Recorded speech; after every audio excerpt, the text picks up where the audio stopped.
الحمد لله رب العالمين صلى الله وسلم وبارك على نبينا محمد وعلى آله وأصحابه أجمعين وأشهد أن لا إله إلا الله وحده لا شريك له وأشهد أن محمدا عبد الله ورسوله صلى الله عليه وسلم أما بعد فهذه الليلة ليلة 22 من شهر ذي القعدة عام 1436 من هجرة النبي صلى الله عليه وسلم، ونحن في المجلس 31 من كتاب فقه الأدعية والأذكار للشيخ عبد الرزاق ابن عبد المحسن ابن حمد al-Badr.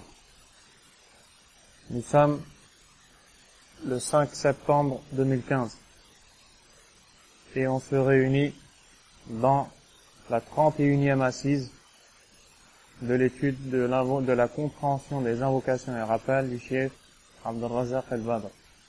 Et nous sommes dans les chapitres concernant ce qu'il faut dire lors de la prise du repas, où nous avons pu voir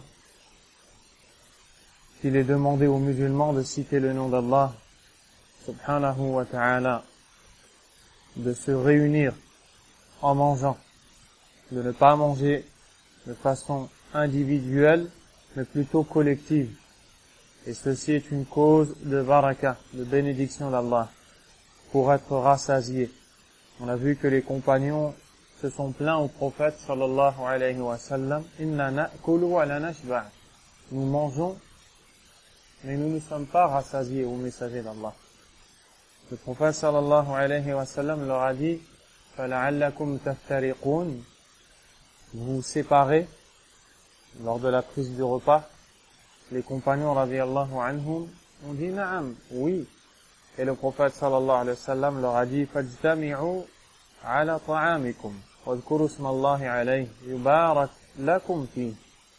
Réunissez-vous autour de votre repas, mentionnez le nom d'Allah, on vous bénira lors de cette prise de repas. On a vu également le fait que lorsque on dit Bismillah avant de manger, Allah tabaraka wa ta'ala préserve ce repas du shaitan. Il ne pourra pas s'associer à la prise du repas. Ce qui veut dire que celui qui ne dit pas Bismillah, al-shaitan peut manger avec lui. Ce sont des informations du prophète sallallahu alayhi wa sallam. On n'utilise pas notre raison pour dire je vois la même quantité de nourriture devant moi. Comment peut-on dire que le shaitan a mangé? Nous disons, c'est ton raisonnement qui est faux et la parole du prophète qui est vraie, sallallahu alayhi wa sallam. Tout comme un homme est venu voir le prophète, alayhi salatu wa salam, et s'est plaint d'une douleur dans le ventre. J'ai mal au ventre, au messager d'Allah. Un homme est venu voir le prophète, sallallahu alayhi wa sallam, pour lui faire part de la plainte de quelqu'un qui avait mal au ventre. Mon ami a mal au ventre. Le prophète, sallallahu alayhi wa sallam, lui dit, dis-lui de consommer du miel. L'homme est allé consommer du miel, et la douleur est restée. Son ami est revenu et lui a dit, oh messager d'Allah, il a consommé du miel et il a encore mal au ventre. Le prophète, sallallahu alayhi wa sallam, lui a dit, dis-lui de consommer du miel. Il est retourné le voir. L'homme a pris le miel et a encore mal au ventre. Son ami est revenu voir le prophète sallallahu alayhi wa sallam et lui a dit, il a encore mal au ventre. Le prophète sallallahu alayhi wa sallam lui a dit, dis-lui de consommer du miel. Allah a dit vrai et le ventre de ton ami a menti. Subhanallah. Sadaqallah wa kadhaba batnu akhik. Allah a dit vrai et le ventre de ton ami a menti. Il est retourné le voir et lui a dit, prends du miel. Il a pris du miel et la douleur est partie. Les savants ont dit, parce que quand tu veux réaliser la promesse d'Allah, comme par exemple ici manger du miel pour que la douleur parte, il faut que tu aies confiance en Allah. Tu ne vas pas prendre le miel pour dire je vais essayer pour voir si c'est vrai, si ça marche. C'est normal qu'Allah ne le répondra pas. C'est comme une invocation. Si tu demandes à Allah quelque chose et tu dis je vais voir si Allah me donne ou pas, j'essaye. Allah ne te donne pas. Allah te donne s'il voit que tu veux, s'il voit que tu crois. Subhanahu wa ta'ala.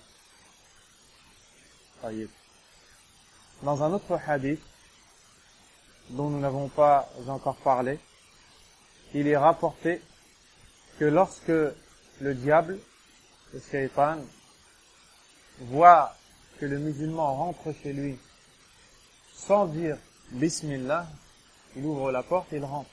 Il faut dire Bismillah en rentrant. Mais lui ne le dit pas. Le shaitan dit à ses comparses, c'est-à-dire les gens, les démons, les autres diables qui sont comme lui, il leur dit Adraktumul mabit wal asha. Vous avez un lieu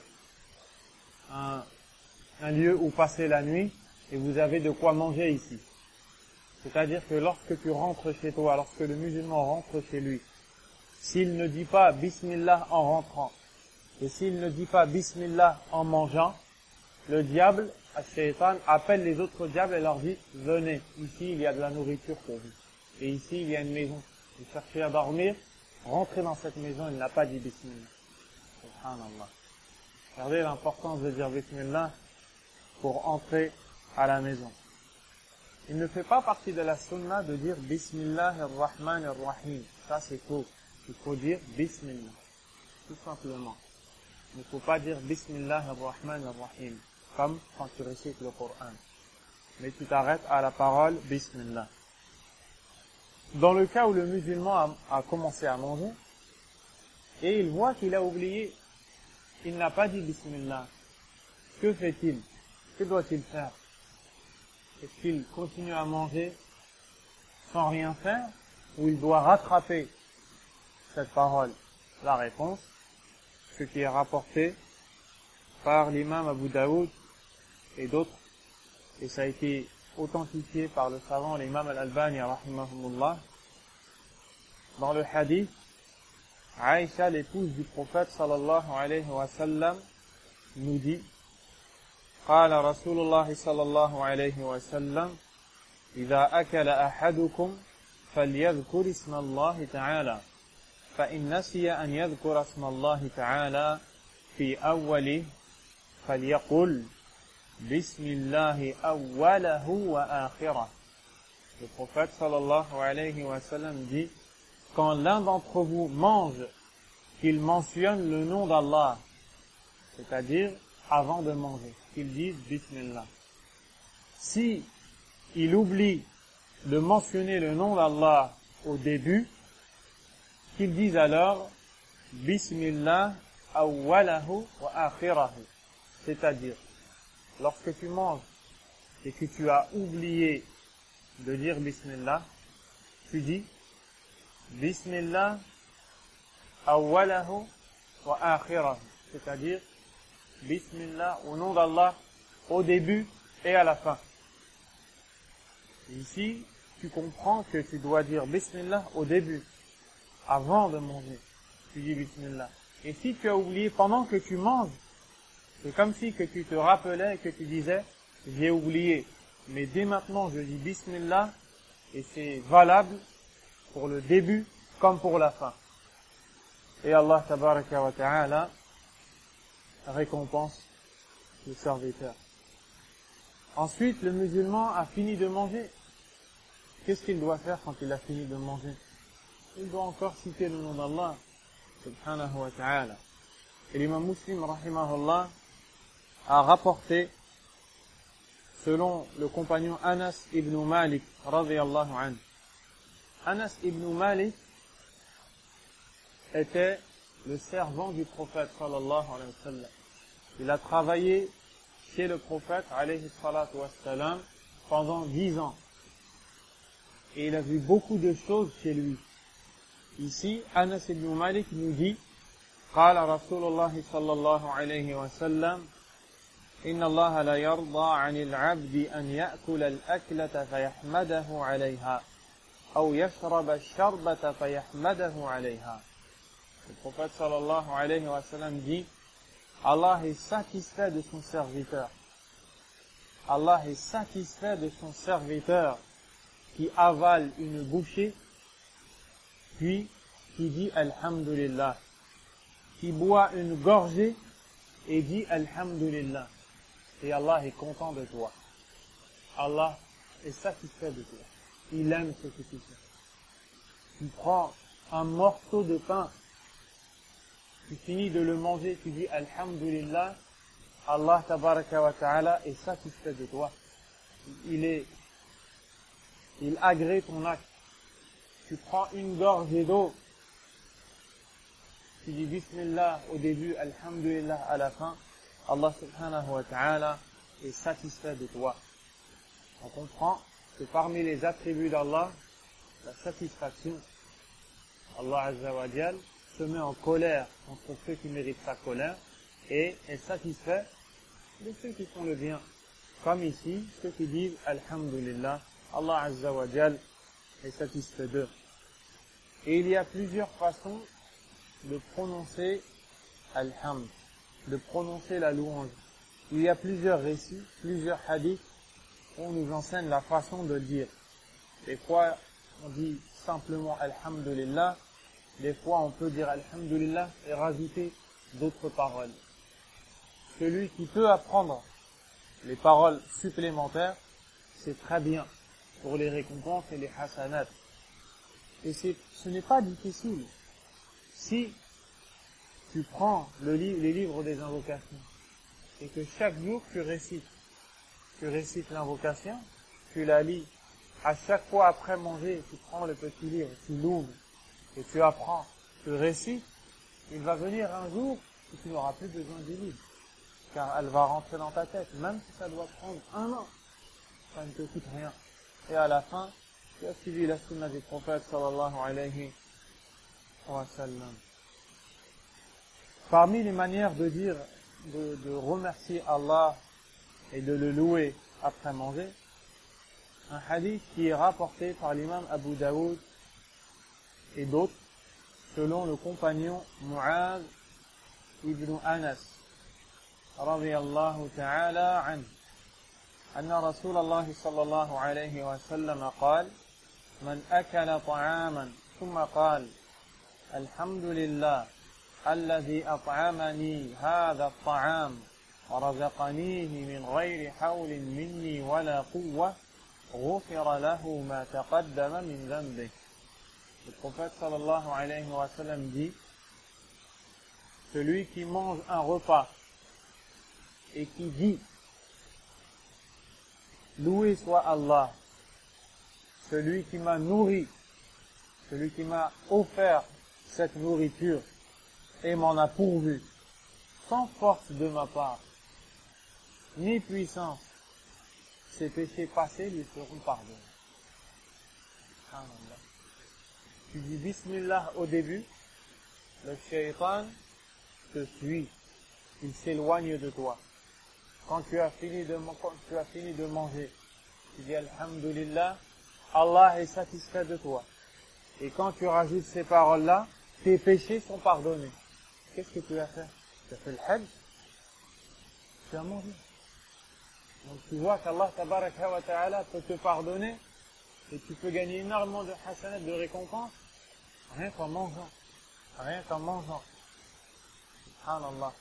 Il y a des gens qui font du mal, qui désobéissent à Allah tabaraka wa ta'ala. Il y a des gens qui font du bien, qui ne seront pas acceptés d'Allah parce qu'ils n'ont pas respecté les conditions pour être acceptés.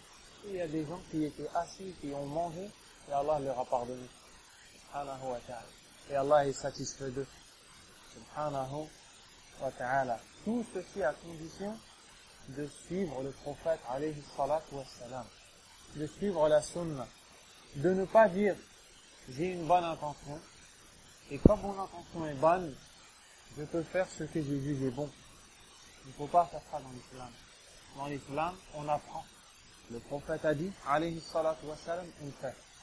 Le prophète n'a pas dit, ni Allah azza wa jal, on ne fait pas. Comprenez ça, barakallahu fikum. C'est une règle. Cette règle, elle vient d'un hadith. Le hadith est rapporté par l'imam Muslim. Selon Aïcha radiyallahu anha, l'épouse du prophète sallallahu alayhi wa sallam, il nous dit: Man amila amalan laysa alayhi amruna fahuwa rad. celui qui fait un acte qui ne relève pas de notre ordre, il sera rejeté.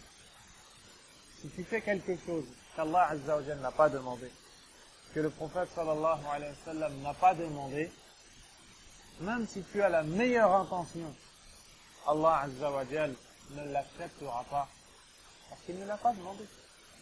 Et l'islam ne t'appartient pas, l'islam c'est la religion d'Allah. Dans l'islam, tu dois suivre, tu ne dois pas faire des choses nouvelles. Et dans tous les domaines de l'islam, quand tu veux faire quelque chose, si on te demande pourquoi tu fais cette chose, et tu réponds pour les hasanats, on est obligé de te dire quelle est la preuve de ce que tu fais. Si tu n'as pas de preuve, tu n'as pas le droit de dire on a essayé, on a eu l'expérience, c'est une bonne chose. Et c'est à cause de ça, de cette façon de penser, que les gens ont changé la religion d'Allah Azza wa Jal. À cause de cette façon de penser que les gens ont fait des choses qui n'ont rien à voir avec ce qu'Allah Tabaraka wa Ta'ala a demandé. Regardez la simplicité de l'islam. Bismillah, alhamdulillah. Alhamdulillah, alladhi at'amani hadha ta'am, wa razaqani, wa yahawil minni, wa la quwwa. Et Allah te pardonne tes péchés et satisfait de toi, parce que tu as suivi ton prophète, sallallahu alayhi wa sallam. L'imam al-Bukhari, rahimahullah, rapporte aussi une autre façon de dire alhamdulillah.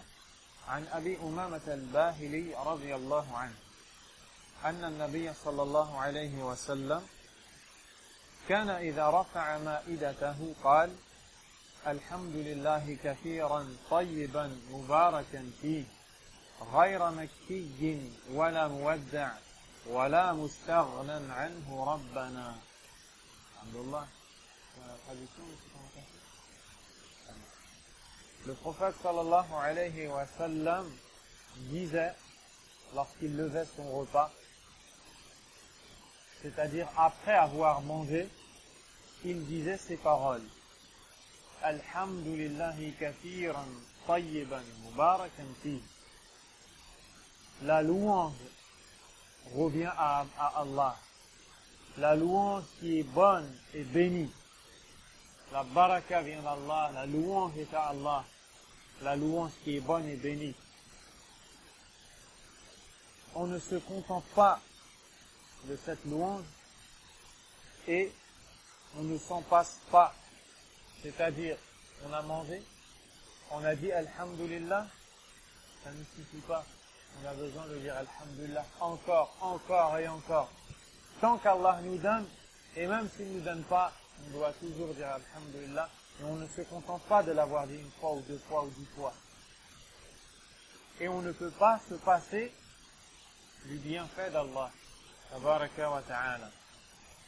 On ne peut pas se passer de dire Alhamdulillah.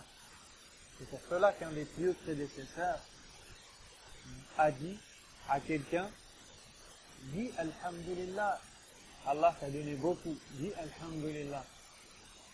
Et quand tu diras Alhamdulillah, rappelle-toi qu'Allah tabaraka wa ta'ala t'a guidé pour que tu dises Alhamdulillah. Alors dis Alhamdulillah. Et quand tu diras Alhamdulillah, rappelle-toi que tu as des manquements. Et dis Alhamdulillah. Et après il lui dit, en réalité, tu ne pourras jamais te passer de dire Alhamdulillah. Et malgré tout, ça, ce n'est plus sa parole, c'est la mienne, malgré tout, même si tu dis Alhamdulillah toute ta vie, tu n'auras pas loué Allah comme il se doit. Tabaraka wa ta'ala. Il y a parmi les façons également d'exprimer sa louange à Allah subhanahu wa ta'ala, ce qui nous est rapporté par l'imam Ahmad.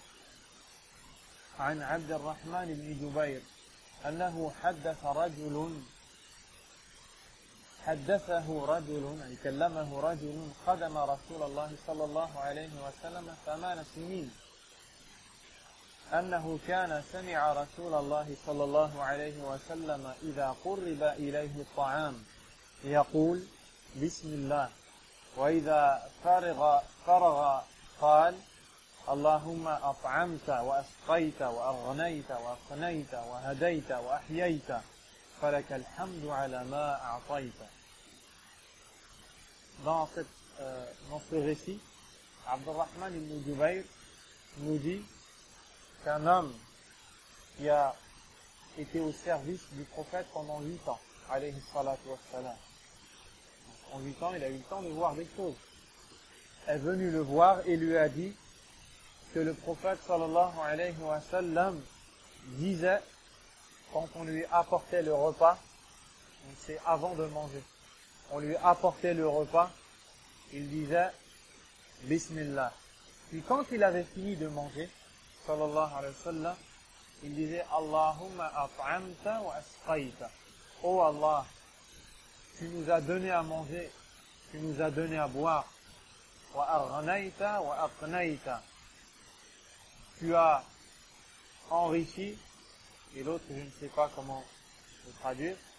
Wa hadayta wa ahyayta. Tu as guidé et tu as fait vivre. Falakal hamdu ala ma a'tayta. Que la louange te revienne de droit pour ce que tu nous as donné.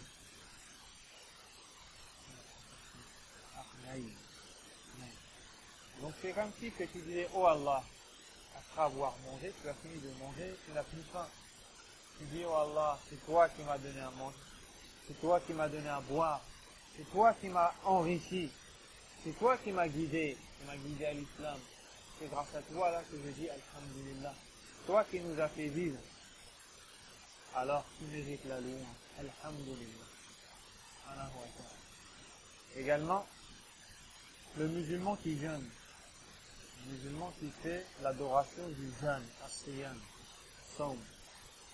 Quand il mange, quand se couche le soleil, il va rompre le jeûne et il va manger. Il y a une invocation spécifique à ce moment-là pour lui. C'est la suivante. ذهب الظمأ وابتلت العروق وثبت الأجر إن شاء الله. Et ceci est rapporté par l'imam Abu Daoud.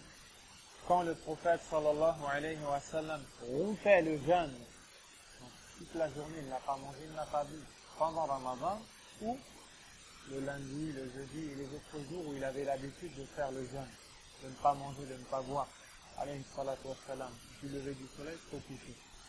Quand il mangeait, il disait ces paroles.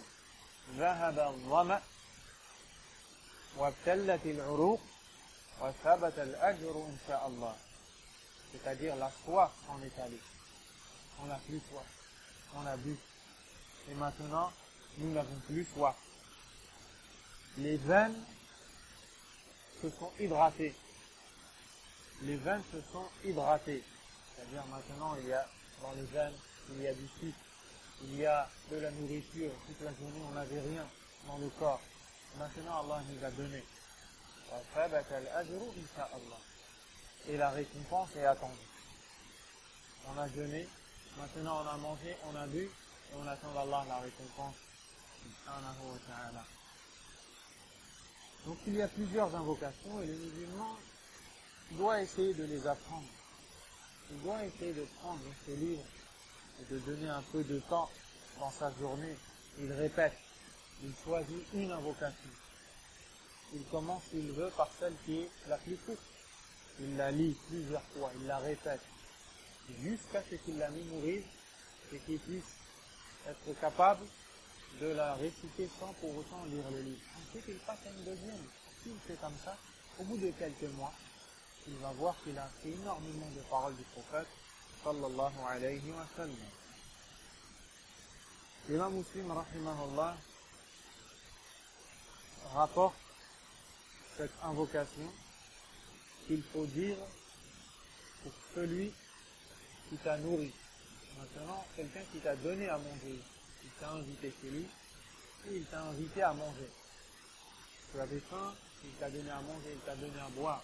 Il y a aussi une dua pour lui, une invocation que tu fais pour lui. Et elle est rapportée chez l'imam Muslim dans un hadith qui est long. On retrouve ces paroles. أن النبي صلى الله عليه وسلم قال اللهم أطعم من أطعمني واسق من سقاني. Le prophète sallallahu alayhi wa sallam a dit, oh Allah, nourris celui qui m'a nourri et abreuve celui qui m'a abreuvé. c'est-à-dire donne à manger à celui qui m'a donné à manger et donne à boire à celui qui m'a donné à boire. Donc quand quelqu'un te donne à manger, il est bien de lui dire « Oh Allah, donne-lui à manger comme il m'a donné, donne-lui à boire comme il m'a donné. » Et celui qui donne, Allah lui donne. Subhanahu wa ta'ala. Parmi les invocations, ce qui est rapporté par l'imam Muslim, عن عبد الله بن بسر رضي الله عنه قال نزل رسول الله صلى الله عليه وسلم على أبي قال فقربنا إليه طعاما ووطبة وطبة أي حيسا وهو مكون من التمر والأقط والسمين فأكل منها ثم أتي بتمر فكان يأكله ويلقي النوى بين إصبعيه ويجمع السبابة والوسطى ثم أتي بشراب فشربه ثم ناوله الذي عن يمين فقال أبي وأخذ بلجام دابته ادعوا الله لنا فقال صلى الله عليه وسلم اللهم بارك لهم فيما رزقتهم واغفر لهم وارحمهم. Dans ce récit qui est rapporté par l'imam Muslim, Abdullah ibn Busr, qui a vécu avec le prophète sallallahu alayhi wa sallam, nous dit qu'un jour, le messager d'Allah sallallahu alayhi wa sallam a fait halte chez son père. Il est allé chez le père de cet homme. L'homme a reçu le prophète chez lui, sallallahu alayhi wa sallam, et il lui a offert de la nourriture pour manger. Le prophète était son invité, sallallahu alayhi wa sallam. Il lui a donné une nourriture qu'on appelle watba dans la langue arabe, ou on l'appelle his. Et le his, c'est la pâte, vous connaissez ça. Vous voyez les dattes? Ils font une pâte avec. Tu peux acheter la date fraîche, et tu peux acheter un paquet. Tu peux acheter un paquet où tu trouves de la pâte de la date. Eh bien, c'est ça, avec quelques autres aliments, de la farine ou autre. Le prophète en a mangé, sallallahu alayhi wa sallam. Et c'est quelque chose qui est très nourrissant et qui est bon. Le prophète en a mangé. Et quand il trouvait quand il mangeait, le compagnon lui a donné des dattes en plus. Il mangeait les dattes et il prenait les noyaux avec ses deux doigts. As-sababa wal-wusta. L'index et le majeur. Ses deux doigts. Il attrapait le noyau, il le jetait avec ses deux doigts. Sallallahu alayhi wa sallam. Puis l'homme lui a donné à boire. Le prophète a bu. Alayhi salatu wa salam. Puis quand le prophète s'est levé pour partir, le compagnon qui l'a reçu chez lui a attrapé les rênes de sa monture. En fait, il monte sur le chameau. Alayhi salatu wa salam. Et pour faire avancer le chameau, qu'est-ce que vous voyez sur le cheval, sur le chameau? Il y a deux ficelles. On appelle ça les rênes. L'homme a attrapé les rênes de la monture du prophète, alayhi salatu wa salam, et lui a dit, invoque Allah pour nous. Demande quelque chose à Allah pour nous. Le prophète sallallahu alayhi wa sallam a dit, Allahumma barik lahum fima razaqtahum, ou Allah, accorde-leur la bénédiction, la baraka dans ce que tu leur as donné. Waghfir lahum warhamhum. Pardonne-leur et fais leur miséricorde. Donc quand quelqu'un te donne à manger, il t'invite à manger, c'est bon de demander à Allah tabaraka wa ta'ala de mettre la baraka dans l'argent de cette personne. C'est le même argent qui a été utilisé pour t'offrir ce repas que tu as mangé et qui t'a rassasié. Également, l'imam Abu Daoud, rahimahullah, rapporte selon Anas ibn Malik, radiyallahu anhu, أن النبي صلى الله عليه وسلم جاء إلى سعد بن عبادة فجاء بخبز وزيت فأكل ثم قال النبي صلى الله عليه وسلم أفطر عندكم الصائمون وأكل طعامكم الأبرار وصلت عليكم الملائكة. Le prophète est allé chez le compagnon Sa'd ibn Ubada radiyallahu anhu, sallallahu alayhi wa sallam. Sa'd ibn Ubada qui a reçu le prophète chez lui, alayhi salatu wassalam, a pris du pain et de l'huile. Il a offert au prophète sallallahu alayhi wa sallam, qui a mangé. Puis quand il a fini, le prophète a fait une invocation pour Sa'd, alayhi salatu wassalam, et il a dit Aftara indakum as-sa'imun, que les jeûneurs rompent leur jeûne chez vous. Wa akala ta'amakum al-abrar, que les pieux mangent votre nourriture. Wa sallat alaykum al-mala'ika, et que les anges prient sur vous. Que les anges prient sur vous. Quand on dit les anges prient sur un tel, c'est-à-dire les anges demandent à Allah le pardon pour cette personne. En fait, à bien manger, alayhi salatu wassalam, elle leur a dit, je vous souhaite que les jeûneurs viennent manger chez vous. Pourquoi? Parce que quand tu as nourri un jeûneur, tu as gagné la récompense de son jeûne. Lui, du lever du soleil jusqu'au coucher, il n'a pas mangé, il n'a pas bu. Toi, tu as mangé, tu as bu.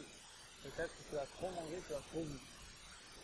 Mais comme tu lui as donné à manger, tu prends les mêmes hasanat que lui. Tu prends les mêmes récompenses que lui.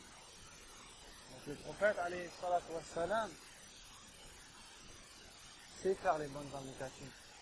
Il leur souhaite que les jeûneurs viennent manger chez lui. Pourquoi? Parce que s'ils viennent manger chez lui, si 30 jeûneurs viennent manger chez lui, il aura la récompense de 30 jeûneurs. Et que les pieux viennent manger chez lui, et à la fin, que les anges prient pour lui, demandent le pardon d'Allah, pour lui. Pourquoi les anges? Parce que les invocations des anges sont en principe exaucées par Allah, puisqu'ils ne désobéissent pas à Allah, tabaraka wa ta'ala. Donc le musulman doit aussi apprendre les comportements à manger. Vous voyez que ce chapitre a été très riche en enseignements. On a vu qu'il faut dire le nom d'Allah, subhanahu wa ta'ala, manger de la main droite, manger ensemble, réunis en groupe, manger ce qui est devant dans le plat, sauf dans le cas où il y a plusieurs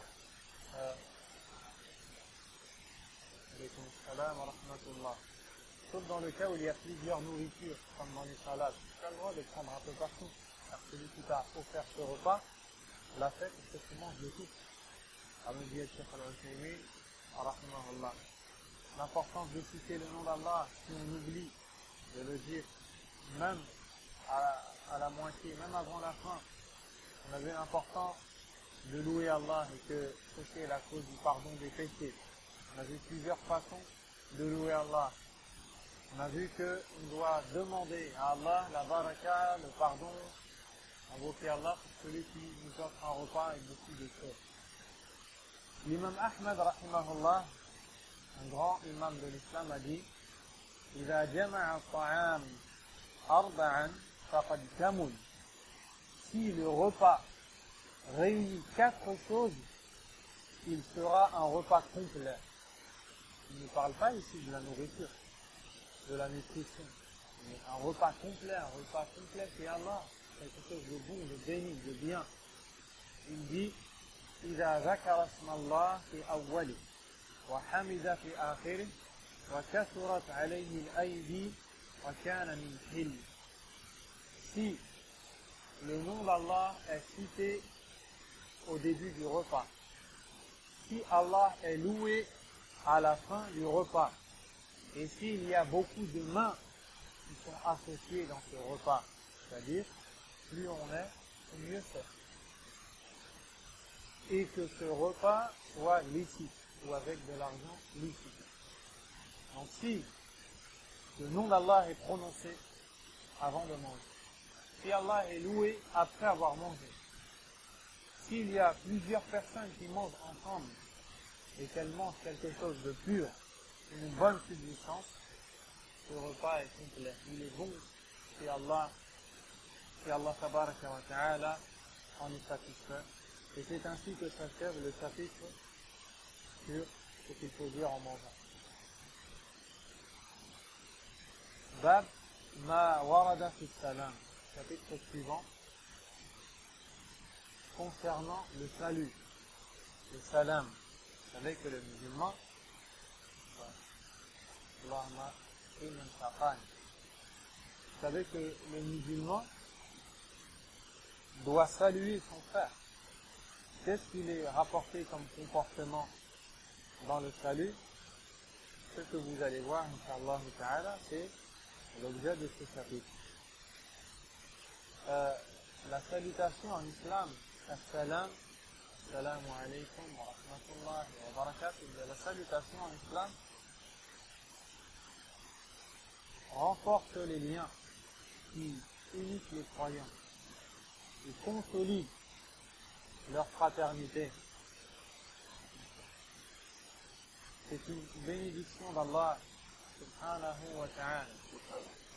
D'ailleurs, Allah subhanahu wa ta'ala a dit dans Surat An-Nur, dans le verset فَإِذَا دَخَلْتُمْ بُيُوتًا فَسَلِّمُوا عَلَىٰ أَنفُسِكُمْ تَحِيَّةً مِنْ عِنْدِ اللَّهِ مُبَارَكَةً طَيِّبَةً.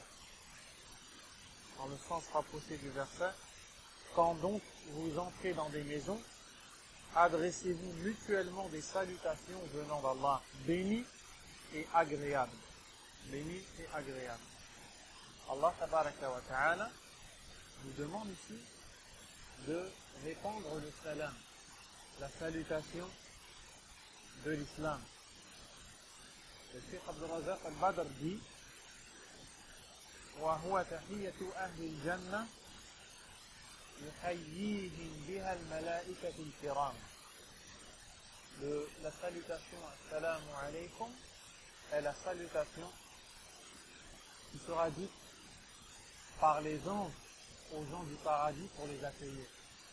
Quand les musulmans entreront au paradis, c'est-à-dire que quand vous entrerez au paradis, Inch'Allah, les anges vous diront Assalamu alaykum. Inch'Allah, je serai avec vous, bien sûr. Je ne dirai pas Alhamdulillah. Les anges diront Assalamu alaykum. Et ceci particulièrement quand ils seront conduits en groupe. Quand ils seront conduits en groupe pour être entrés au paradis. Et il y a 8 portes au paradis, comme vous le savez. Allah Azza wa Jalla a dit que les anges diront Salamun alaykum tibtum fadkhuluha khalidin. C'est-à-dire, les anges diront aux gens du paradis qui viendront pour entrer que le salut, que la paix soit sur vous. Vous étiez bons, kuntum tayyibin, muti'ina lillahi azza wa jalla, mutabi'ina li rasulihi sallallahu alayhi wa sallam. Vous étiez bons, vous étiez obéissants d'Allah, suiveurs du prophète, alayhi salatu wa sallam. Fadkhuluha khalidin. Rentrez-y maintenant, éternellement. Fini la foi, fini la fatigue, fini les problèmes à la maison, fini tout ça. On en parle plus. Rentrez. Allah. Nas'alullah al-jannah. Nas'alullah al-jannah. Nas'alullah al-jannah. Allah Azza wa Jalla a dit au sujet de la salutation des gens du paradis, Tahiyyatuhum fiha salam. Leur salut, le paradis sera salam. Donc, c'est quelque chose de grand. C'est la salutation des anges. Et c'est même la salutation de Adam quand Allah Azza wa Jalla l'a créé. Allah lui a enseigné de saluer les anges et d'écouter leurs réponses. Donc c'est quelque chose de grand. L'imam al-Bukhari et Muslim rapporte selon Abu Huraira رضي الله عنه عن النبي صلى الله عليه وسلم قال خلق الله آدم على صورته طوله 60 ذراعا فلما خلقه قال اذهب فسلم على أولئك النفر من الملائكة جلوس فاستمع ما يحيونك أي يردون عليك به فإنها تحيتك وتحية ذريتك فقال السلام عليكم فقالوا السلام عليكم ورحمة الله فزادوه ورحمة الله. فقالوا السلام عليك ورحمة الله فزادوه ورحمة الله فكل من يدخل الجنة على صورة آدم فلم يزل الخلق ينقص بعد حتى الآن. Dans ce hadith, le prophète sallallahu alayhi wa sallam nous dit, quand Allah a créé Adam, Adam alayhi salam, lui a donné la vie, Adam mesurait 60 kilos en mètres, 30 mètres. Adam alayhi salam, il était très gros, il mesurait 30 mètres. Quand Allah Azzawajal a créé Adam alayhi salam, Allah tabaraka wa ta'ala a dit à Adam, va voir al-malaïka, les anges qui sont assis, et salue-les. Qul lahum assalamu alaykum. Salue-les. Adam a obéi à Allah tabaraka wa ta'ala, il est allé voir les anges et leur a dit assalamu alaykum. Et Allah Azzawajal lui a dit, écoute bien ce qu'ils vont répondre. Écoute bien ce qu'ils vont répondre, car ça sera le salam que tu devras dire, toi et tes enfants. C'est-à-dire, nous, Adam. Donc Adam est parti pour apprendre tout ce qu'il faut dire. Il leur a dit assalamu alaykum. Les anges lui ont dit assalamu alayk wa rahmatullah. Ils ont répondu en rajoutant wa rahmatullah, et la miséricorde d'Allah. Donc, ce hadith nous montre que Adam a appris le salam et ce qu'il faut répondre quand Allah Azzawajal l'a créé. Le salam est très important dans la religion d'Allah, tabaraka wa ta'ala. L'imam al-Bukhari et Muslim ont rapporté عن عبد الله بن عمر رضي الله عنهما أن رجلا سأل النبي صلى الله عليه وسلم أي الإسلام خير. Un homme est allé voir le prophète alayhi salatu wassalam. Il lui a dit, ô messager d'Allah, quel est le meilleur islam? Le prophète sallallahu alayhi wa sallam lui a dit, قال تطعم الطعام وتقرأ السلام على من عرفت ومن لم تعرف. Le meilleur islam, c'est-à-dire l'adab, le bon comportement, le meilleur islam, c'est d'offrir un repas, de nourrir quelqu'un, donner de la nourriture et de répandre le salut, de saluer les gens que tu connais et même les gens que tu ne connais pas, que tu connais ou que tu ne connais pas, car il y a des gens parmi les musulmans qui disent assalamu alaykum seulement aux gens qu'ils connaissent. S'il marche dans la rue et qu'il voit plein de musulmans, il n'a pas besoin de hasanat. Il n'a besoin de hasanat qu'avec les gens qu'il connaît. Ça, c'est pas bon. Il faut dire assalamu alaykum muslim. Il faut dire assalamu alaykum aux musulmans. Et apprendre aux musulmans qu'il doit dire assalamu alaykum, ne pas répondre bonjour. Il dit assalamu alaykum, il laisse bonjour. Il te répond bonjour. Allah est musulman. Le prophète sallallahu alayhi wa sallam a dit haqqul muslimi ala al-muslimi sit. Le droit du musulman sur le musulman est au nombre de 6.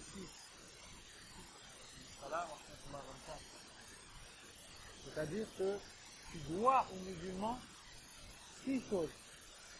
Il a cité ces choses et a dit wa idha laqitahu fasallim alayhi. Quand tu le vois, quand tu le rencontres, tu marches dans la rue, dans un endroit, et tu vois un musulman passer devant toi, sallim alayhi. Salue-le. Dis-lui assalamu alaykum. Le salam, c'est une cause pour que les gens s'aiment. Sababun lil mahabba bayna al-mu'minin. Une cause d'amour entre les croyants.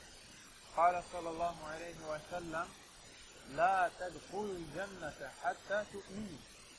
Le prophète sallallahu alayhi wa sallam a dit, vous n'entrerez au paradis que quand vous serez vraiment croyants. وَلَا تُؤْمِنُوا حَتَّى تَحَابُّوا. Et vous ne serez vraiment croyants que quand vous vous aimerez les uns les autres. أَوَلَا أَدُلُّكُمْ عَلَى شَيْءٍ إِذَا فَعَلْتُمُوهُ تَحَابَبْتُمْ. Voulez-vous que je vous dise quelque chose, si vous le faites, vous vous aimerez? Est-ce que salam a venu? Répandez le salam entre vous. Des fois, tu vois, des gens sont en colère contre toi, ou toi tu es en colère contre des gens. Juste le salam, comme l'eau qui éteint le feu. Et il y a quelqu'un qui est en colère contre toi. Tu viens, tu dis assalamu alaykum. C'est plus fort que la colère. C'est une baraka. C'est une bénédiction d'Allah subhanahu wa ta'ala. Il y a beaucoup d'autres choses à dire sur le salam. Et on continuera la prochaine fois, incha'Allah ta'ala. والله أعلم وصلى الله وسلم وبارك على نبينا محمد وعلى آله وصحبه أجمعين.